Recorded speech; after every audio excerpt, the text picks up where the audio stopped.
announced in the July budget. This fund will finance up to 25% of the cost of bankable projects, with a stipulation that at least 50% of the cost is funded from bonds, bank loans and PPPs. An allocation of 10,000 crore is proposed in 2025-26. Power sector reforms. We will incentivize electricity distribution reforms and augmentation of intra-state transmission capacity by states. This will improve financial health and capacity of electricity companies. Additional borrowing of 0.5% of GSDP will be allowed to states contingent on these reforms. Nuclear energy mission for Vikasit Bharat. Development of at least 100 gigawatt of nuclear energy by 2047 is essential for our energy transition efforts. For an active partnership with the private sector towards this goal, amendments to the Atomic Energy Act and the Civil Liability for Nuclear Damage Act will be taken up. A nuclear energy mission for research and development of small modular reactors with an outlay of 20,000 crore will be set up. At least 5 indigenously developed small modular reactors will be operationalized by 2033.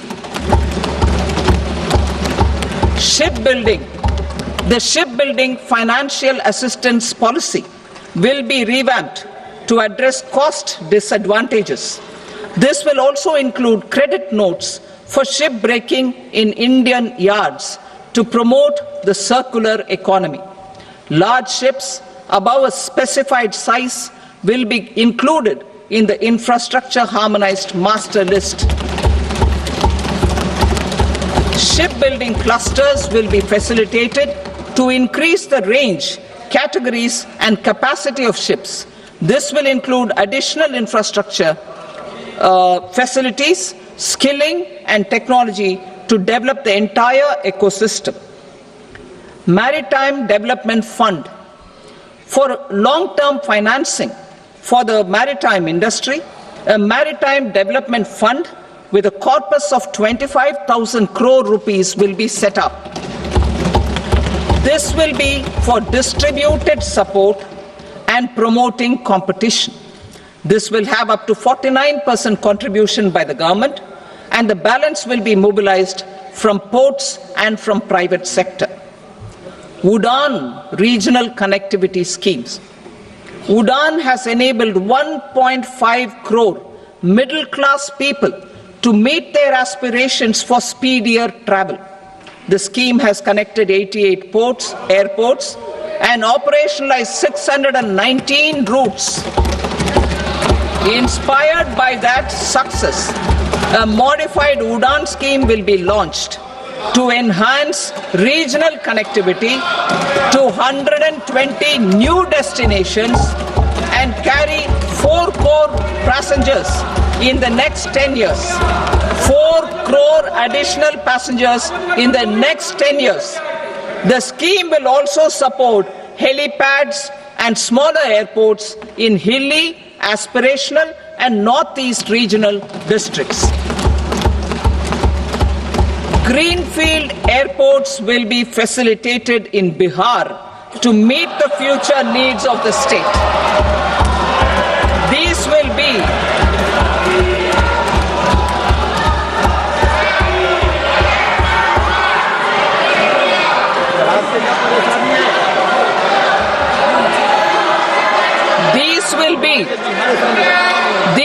be in addition to the expansion of the capacity of Patna Airport and a brownfield airport in Beta.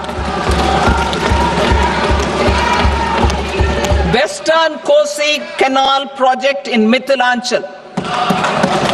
Financial support will be provided for the Western Kosi Canal ERM project, benefiting a large number of farmers, cultivating over 50,000 hectares of land in the Mithilanchal region of Bihar.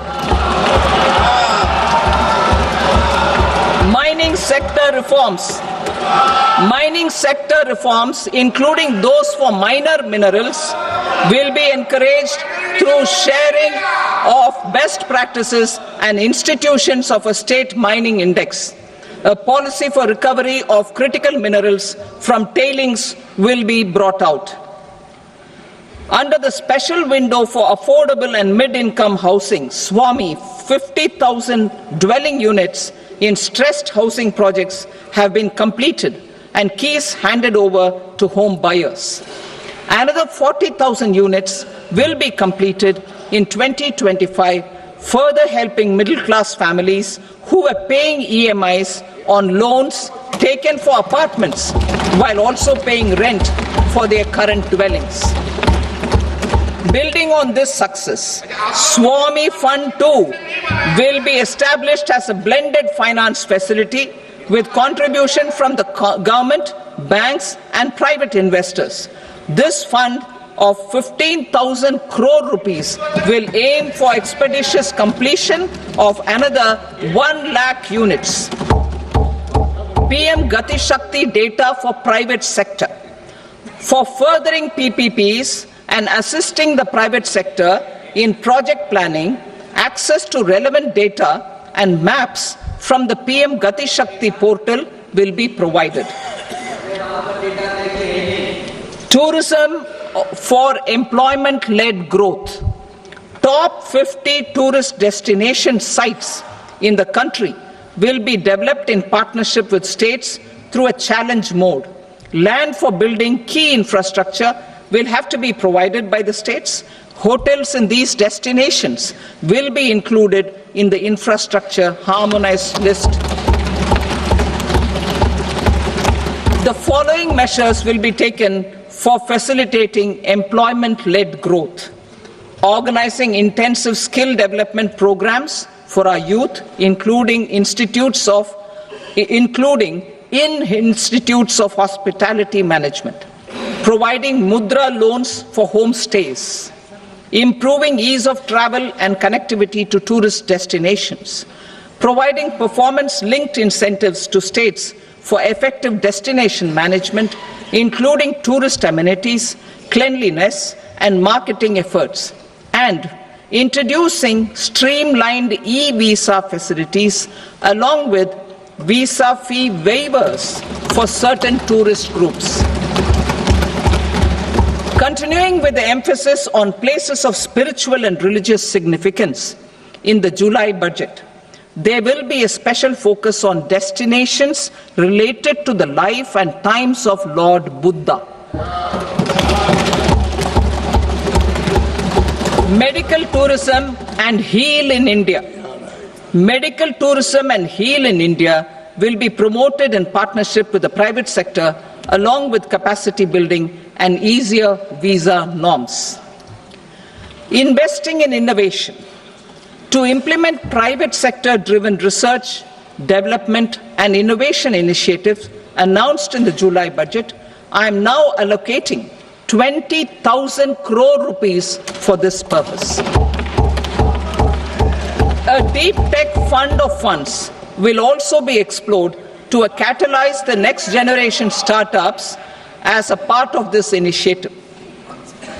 In the next 5 years, under the PM Research Fellowship Scheme, we will provide 10,000 fellowships for technological research in IITs and IISc with enhanced financial support. The second gene bank with 10 lakh germplasm lines will be set up for future food and nutritional security. This will provide conservation support to both public and private sectors for genetic resources. We will start a national geospatial mission to develop foundational geospatial infrastructure and data. Using PM Gati Shakti, this mission will facilitate modernization of land records, urban planning, and design of infrastructure projects. A Gyan Bharatam mission for survey, documentation, and conservation of our manuscript heritage with academic institutions, museums, libraries, and private collectors will be undertaken to cover more than 1 crore manuscripts. We will set up a national digital repository of Indian knowledge systems for knowledge sharing. Now I move to exports as the fourth engine. We will set up an export promotion mission with sectoral and ministerial targets driven jointly by the Ministries of Commerce, MSME, and Finance. It will facilitate easy access to export credit, cross-border factoring support, support to MSMEs to tackle non-tariff measures in overseas markets. A digital public infrastructure, Bharat Trade Net, for international trade will be set up as a unified platform